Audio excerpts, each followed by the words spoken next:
Hello दोस्तों, स्वागत है आपका हमारे यूट्यूब चैनल कॉमिक फैन पर। चलिए दोस्तों शुरू करते हैं।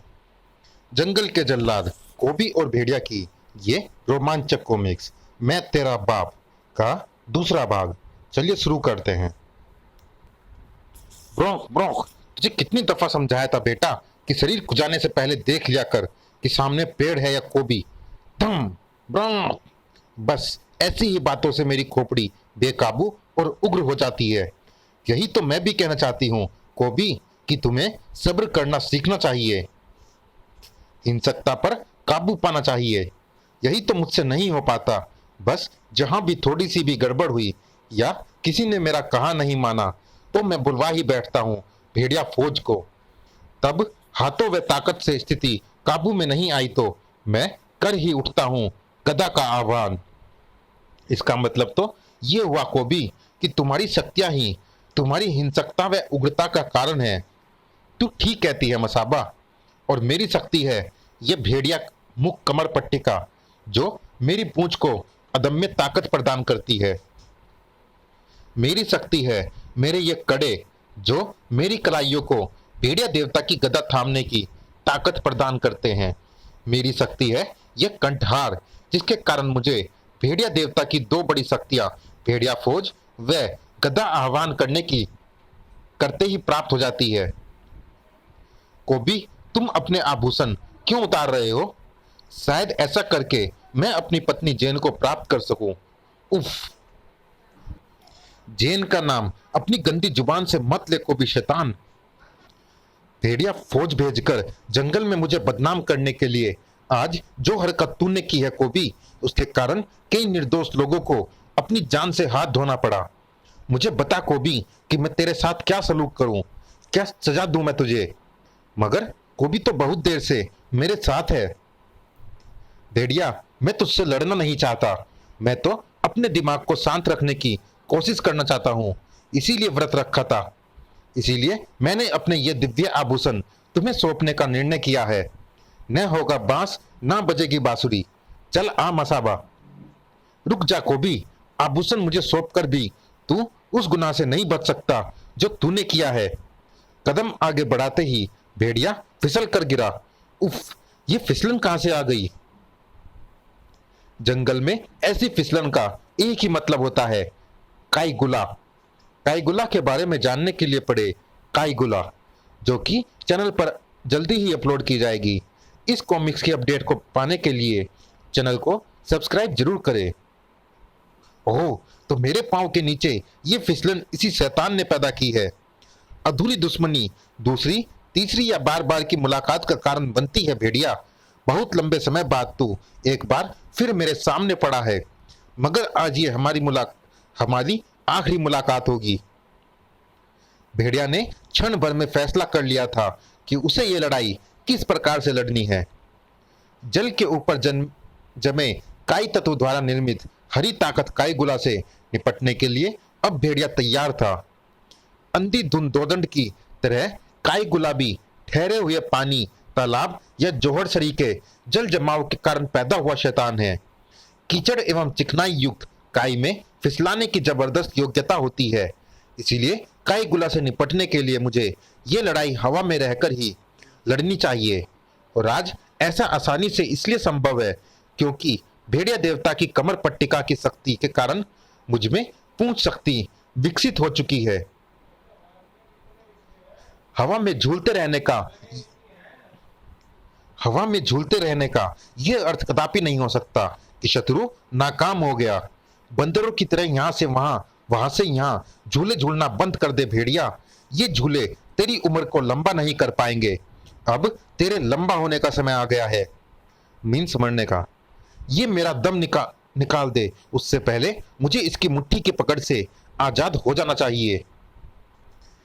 शत्रु की ताकत अगर उसके हित के काम में आए तो वो ताकत कहलाती है। अगर उसी ताकत से शत्रु लाभ उठाए तो वो उसकी कमजोरी बन जाती है।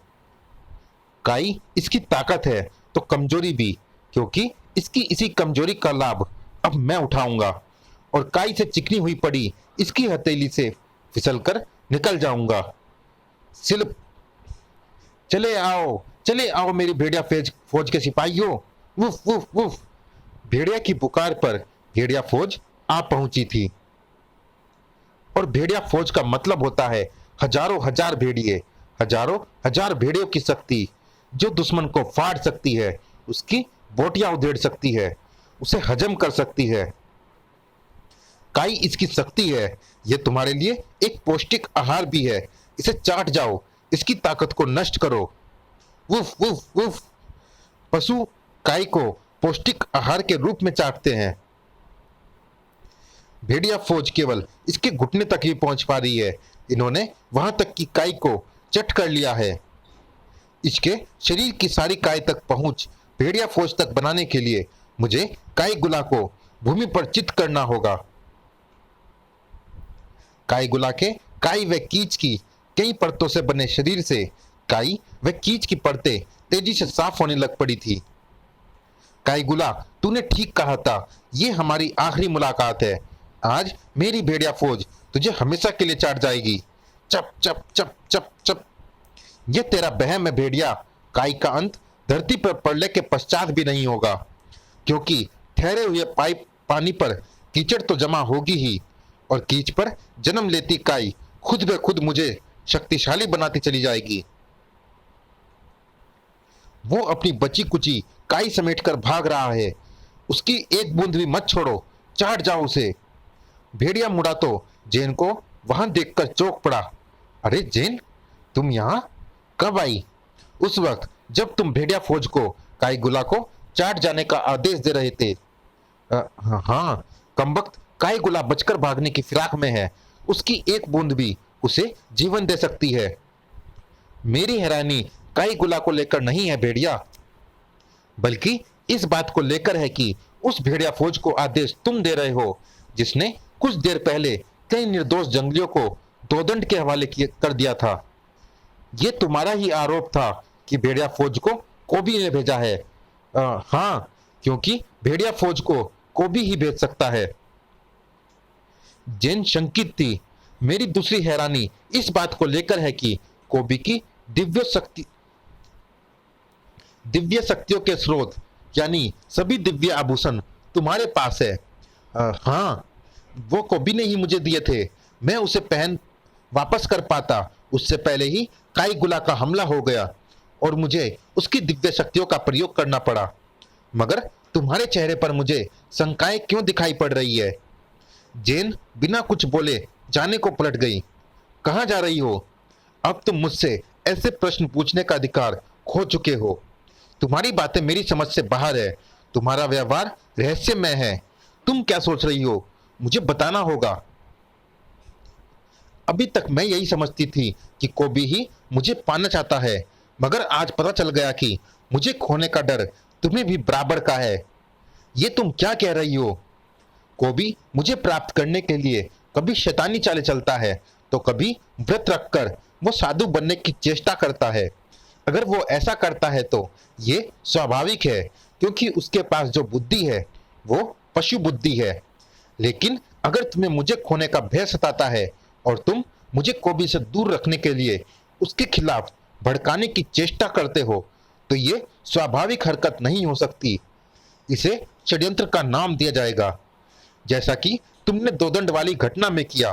भेड़िया, मैं कोबी के पास जा रही हूँ उससे ये प्रश्न पूछने कि क्या वो भेड़िए उसके आदेश पर पहुंचे थे।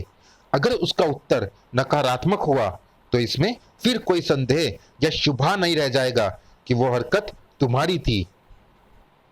हाँ, वो हरकत तुम्हारी थी, मुझको कोबी से दूर करने की, मेरे मन में उसके प्रति नफरत बढ़ने की। जेन रुको, इसमें गलतफहमियां हैं। जेन सीधे कोबी के पास पहुंचकर ही रुकी थी, मगर मसाबा ने स्पष्ट किया। भेड़िया भी यही आरोप लगा रहा था और अब आप भी, जबकि कोबी तो सुबह से ही मेरे साथ था। मैंने उसे कहीं आते जाते नहीं देखा और ना ही भेड़िया फौज को उसे कहीं भेजते हुए देखा। फिर भी कोबी, मैं एक बार तुम्हारे मुंह से सुनना चाहती हूँ कि उस भेड़िया फौज को तुमने नहीं भेजा था। नहीं भेजा था। धाड़! मैं समझ गया तेरी चाल कोबी। भेड़िया फौज तूने ही भेजी थी और बाद में अपनी शराफत का ढोल बजाते हुए तूने अपने सारे आभूषण भी मुझे दे दिए, ताकि तेरे आभूषण देखकर जेन के मन में मेरे प्रति शंका पैदा हो जाए। मुझे तेरे इन आभूषणों की क्या जरूरत है, इन्हें तू अपने पास ही रख। तूने मुझे थोड़ी देर पहले भी इसी बात पर मारा था, तब मैं चुप हो गया था। तू फिर मुझे उसी बात पर मार रहा है, और वह भी जेन के सामने। तो क्या मैं हर बार पिटता रहूं? गुस्सा तो मुझे भी आएगा, थोड़ा बहुत तो मैं भी पीटूंगा कि नहीं? धम। जेन के लिए ये स्थिति नई नई नहीं थी। बस करो तुम दोनों। हमेशा ऐसा ही होता है, जब भेड़िया मुझे पीटता है तो तुम उसका साथ देती हो, और जब मैं भेड़िया को पीटने लगता हूं तो तुम बीच में आकर मुझे रोक देती हो। मुझ पर झूठे इल्जाम लगते हैं तो भी तुम चुप रहती हो। मैं शांति से रहना चाहता हूं तो भेड़िया अपनी टांग अड़ाता है। मगर अब ये सब और नहीं होगा। मैंने तय किया है कि आर्या पार होगा। मैं सबके सामने कुछ कहना चाहता हूं। मैं चाहता हूं जंगल में रहने वाले तमाम लोगों को इकट्ठा किया जाए। उस बुड्ढे टुड्डे फुजो को भी बुलाओ। क्यों? तुम क्या कहना चाहते हो? वह सब मैं सबके इकट्ठा हो जाने के बाद ही बताऊंगा। यह हमारा ध्यान भटकाने के लिए नाटकबाजी कर रहा है, ताकि हमारे प्रश्नों के जवाब देने से बच जाए, जबकि हकीकत वही है जो मैंने कहा है। भेड़िया फौज ने इसी के कहने पर दोदंड की मदद की थी। इसने मुझे तुम्हारी निगाहों में गिराने की चेष्टा की है।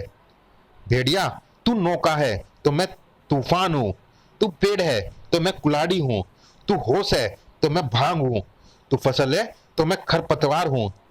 तेरी मेरी नहीं पट सकती, इसीलिए तो जैसा कह रहा हूं फौरन वैसा करो, वरना मेरी जो मर्जी होगी मैं वही करूंगा। किसी की नहीं सुनूंगा, सबकी नाक में दम कर दूंगा। ठीक है, हम तेरी बात मानकर सबको इकट्ठा करते हैं। भेड़िया, हमारे पास इसके अलावा कोई चारा नहीं है। ऐलान के पश्चात जंगलवासी एक स्थान पर इकट्ठा हुए। कोबी, सब लोग आ चुके हैं। अब तुम बताओ कि तुमने इन्हें क्यों इकट्ठा किया है। बताएगी मेरे हाथ में थमी ये लकड़ी। चलिए दोस्तों, इस भाग में इतना ही। ये रोमांचक कॉमिक्स जारी है अगले भाग में भी। मिलते हैं इसी कॉमिक्स के अगले भाग में। तब तक के लिए धन्यवाद।